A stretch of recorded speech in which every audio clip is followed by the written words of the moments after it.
السلام علیکم ورحمۃ اللہ وبرکاتہ۔ عزیز طلبہ، اللہ تعالیٰ کی ذات سے امید ہے کہ آپ سب خیریت سے ہوں گے اور آپ نے گزشتہ کام مکمل کر لیا ہوگا۔ بیٹا اس سے پہلے ہم نے الدرس الخامس گردان اور سیغے کے متعلق سبق پڑھا تھا اور یہ صفحہ نمبر 17 اور 18 پہ آپ نے کام مکمل کرنا تھا۔ آج انشاءاللہ عزیز ہم صفحہ نمبر 84 پڑھیں گے، جو ہم گزشتہ ہفتے میں کچھ حصہ پڑھ چکے ہیں، اسی کو انشاءاللہ آج ہم مکمل کریں گے۔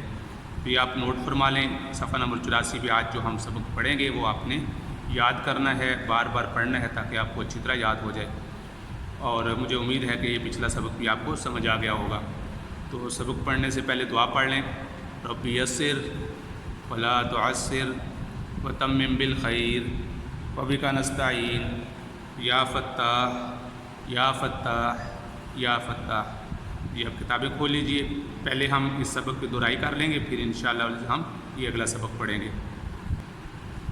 بیٹا ہم نے گزشتہ سبق میں الدرس الخامس میں گردان اور سیغے پڑھے تھے اور ہم نے اس کو تفصیل سے پڑھا تھا کہ جیسا کہ فاعل کی مختلف صورتیں ہوتی ہیں کہ فاعل کبھی غائب ہوتا ہے جسے انگلش میں تھرڈ پرسن کہتے ہیں، کبھی حاضر ہوتا ہے جسے سیکنڈ پرسن کہتے ہیں، اور کبھی فاعل خود متکلم ہوتا ہے، اور کبھی وہ مؤنث ہوتی ہے، کبھی مذکر ہوتا ہے، کبھی واحد، کبھی تثنیہ اور کبھی جمع ہوتا ہے۔ تو اس وجہ سے اس کی مختلف صورتیں بیان کی گئی ہیں۔ وہ لفظ جس کے ذریعے سے فاعل کی کوئی حالت معلوم ہو صیغہ کہلاتا ہے۔ اس کی مثال ہم نے پڑھی تھی، جیسے کتبہ واحد مذکر غائب کا صیغہ ہے، کیونکہ اس لفظ سے اس بات کا علم ہو رہا ہے کہ لکھنے والا ایک ہے، مذکر ہے اور غائب ہے، کتبہ، اور اس وزن پر جو بھی فعل آئے گا وہ واحد مذکر غائب کا صیغہ ہوگا، اور اس سے یہی بات معلوم ہوگی کہ فاعل ایک ہے، مذکر ہے اور غائب ہے، اور یہ ماضی کا صیغہ ہے۔ تو اسی طریقے سے ہم نے مؤنث، مذکر، واحد، تثنیہ، جمع اور متکلم کے صیغے پڑھے تھے، اور اس کی کل 14 شکلیں ہم نے پڑھی تھیں، یعنی صیغوں کی جو شکلیں ہیں وہ کل 14 شکلیں ہیں۔ اس میں ایک صیغہ واحد مذکر غائب کا ہے، پھر تثنیہ مذکر غائب کا ہے، جمع مذکر غائب کا۔ انشاءاللہ آگے چل کے ہم اس کی مکمل گردان بھی پڑھیں گے۔ پھر واحد مؤنث غائب کا، تثنیہ مؤنث غائب کا اور جمع مؤنث غائب کا۔ واحد مذکر حاضر، تثنیہ مذکر حاضر، جمع مذکر حاضر۔ واحد مؤنث حاضر، تثنیہ مؤنث حاضر اور جمع مؤنث حاضر۔ واحد متکلم، تثنیہ اور جمع متکلم۔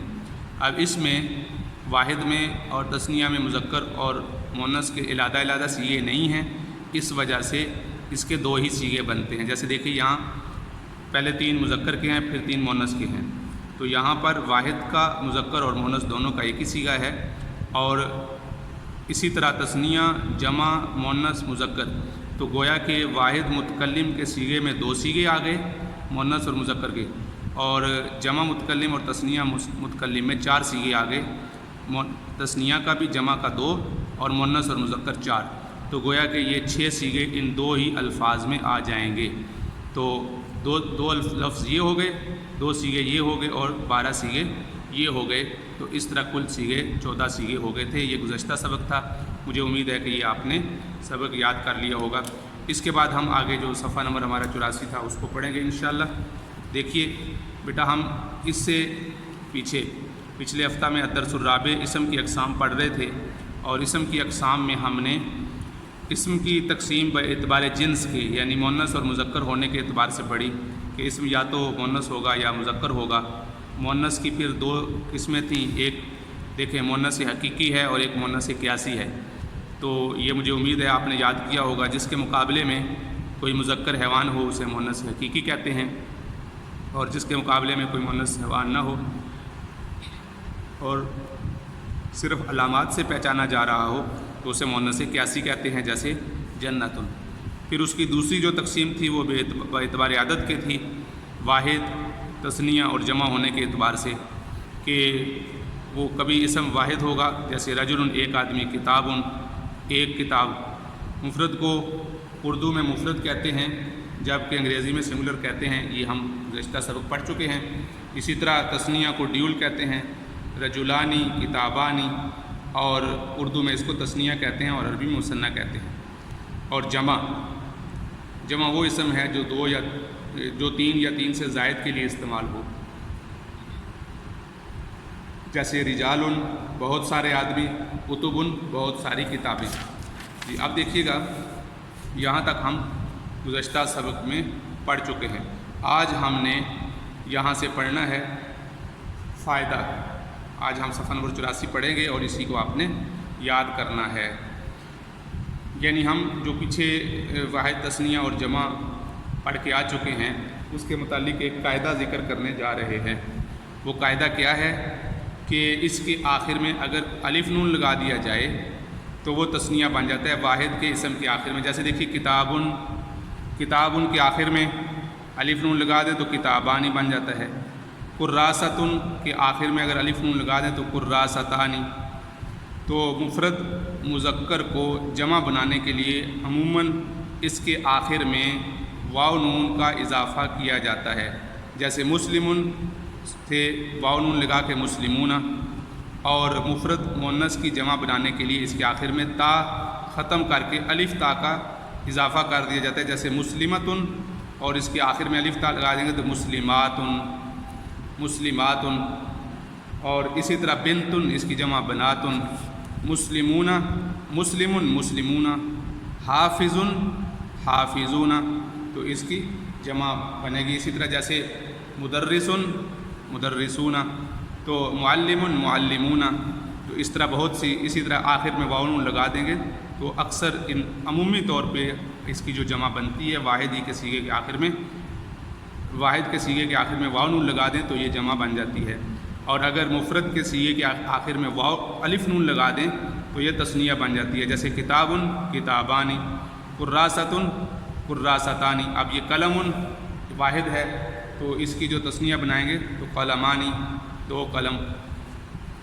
تو اسم کی آج ہم تیسری تقسیم پڑھیں گے باعتبار معرفہ اور نکرہ ہونے کے اعتبار سے۔ اسم کی تیسری تقسیم ہے باعتبار معرفہ اور نکرہ ہونے۔ جی نکرہ، جیسے نکرہ وہ اسم ہے جو کسی عام چیز کے لیے استعمال ہو، جیسے کتابن، کوئی کتاب، کوئی خاص کتاب ذکر نہیں کی، کتابن۔